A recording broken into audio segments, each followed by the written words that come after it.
Hey, this is Samantha Catchy, Family Assistance and Program Manager at Hope for Three.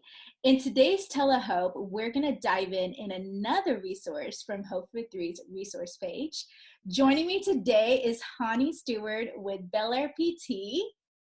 Hi, Hey! everybody. I'm Chani Stewart, occupational therapist. And Thank you she's so much. going to, and she's going to show us a fun activity to do from the Hope for Three's resource page. All right, Chani, take it away. Okay, so much fun to be here together today. Thanks for joining us. I always love doing fun activities. So here we are. Today we're going to go over making necklaces, which is using various things that you might have around the house anyway. Here I have my piece of yarn. It's actually a shoelace. Oh, A wow. clean shoelace. Love it. It's so natural. And here are my Cheerios. And I'm going to start with beating my Cheerios onto my string. Yeah. So that's a clean shoelace, right? Just It is a brand new shoelace straight from the box.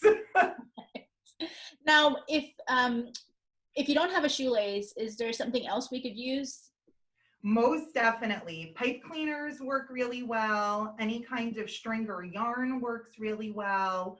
Lanyard, curling ribbon, really anything that's thin enough to stick through a Cheerio is perfect. Okay, and now Cheerios are very tiny, so working with kids that may not have that fine motor skill yet, are there any other things that they could use instead of Cheerios?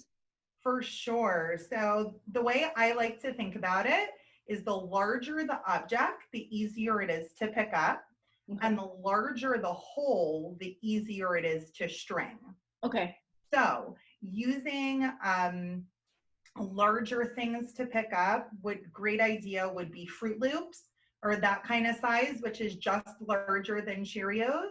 And if you need something even bigger than that or something with a larger hole, using ziti noodles that are raw or penny noodles might be a really great thing. Another kind of noodles that work well are like those flower shaped noodles. I don't even know what they're called, but those are really fun if you have little girls who are into making flower necklaces. Oh, nice. So we could use pasta, other kinds of cereal, anything or even those blocks that have that hole in them, Yeah, anything that you have at home that has a little hole that you're able to string, run away with it. Nice. Oh, that's so cool. And now you could do a necklace and also a bracelet, right? Yep. And here we are over here. You can continue working and stringing as many as you'd like, but I'm gonna tie this necklace right now around my neck. Okay. The best part about making food jewelry, I find, is that first of all, you could wear it, and second of all, you can eat it. Oh, that's a great inbuilt reinforcer right there.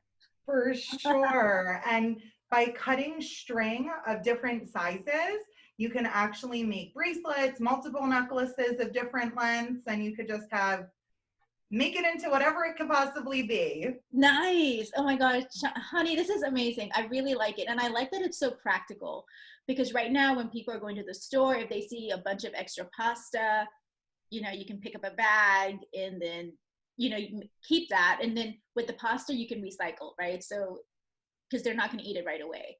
Or they can leave it on as a bracelet longer.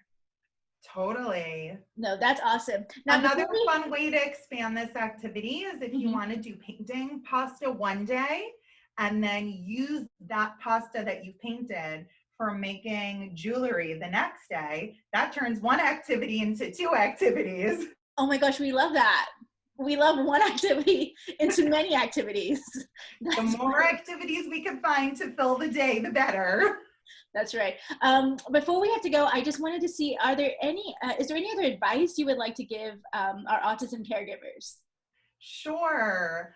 As a mother of 4 young children, my oldest is 7 and my youngest is 1. I really think for myself, and I think this applies to all parents and caregivers during this time, especially caregivers who are caring for children who have special needs and especially autism is really thinking about the need for self-care during this time period, especially when we are all over our heads in playing mother and teacher and babysitter and principal, and you're like, oh my gosh, what am I even doing now? This is so stressful and overwhelming. I'm really just trying to take some time for ourselves to recharge us, enables us to feel better as individuals, and enables us to give to our children in a more meaningful way. I do think that, at least for myself, at the beginning of this whole COVID-19 thing, it was kind of hard to transition into how is it even possible for me to do self-care, quote unquote, and take care of myself during this time when all the kids are underfoot always, and they're always needing something. I can't just run out of my house and go on a run for an hour. Like, I can't just leave my kids alone, and I can't go to the nail salon and get a manicure and pedicure because they're closed. So what does this even mean? Yeah. And that's when I really started thinking about it differently in terms of using self-care as opportunities that stare me in the face in very small snippets of time.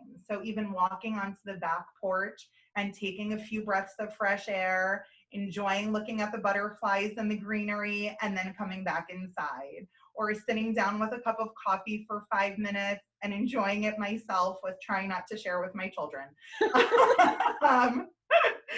Or whatever it might mean for you. I felt that for myself, just opening up my eyes to appreciate those moments and small snippets as opportunities for self-care really helped me feel better about myself and feel better about taking care of my children and all of my responsibilities right now. Oh, honey, thank you so much. I really enjoyed the fun activity, but also everything you've said about self-care. I mean, you know, with our caregivers, it is going to be tricky, but I think some of the tips that you've shared hopefully will help. And thank you so much. And thank you for joining us today. There's going to be more videos like this to help with more fun activities to do at home. But until then, we'll see you later. Bye. Bye.